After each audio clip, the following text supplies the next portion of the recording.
Propound.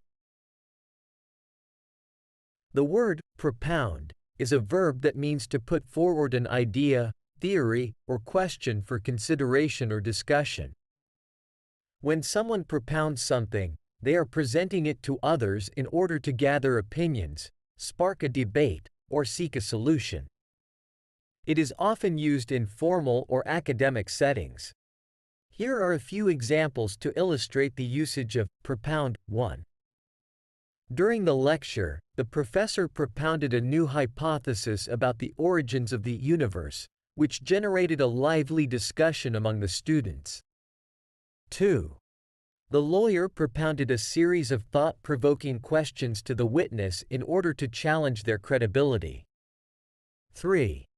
The philosopher propounded a radical theory of ethics that challenged the established norms of society. 4.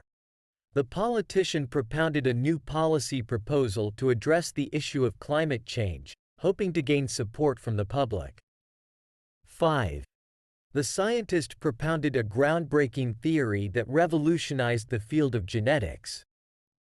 In each of these examples, propound is used to describe the act of presenting an idea, theory, question, or proposal for further examination, discussion, or consideration.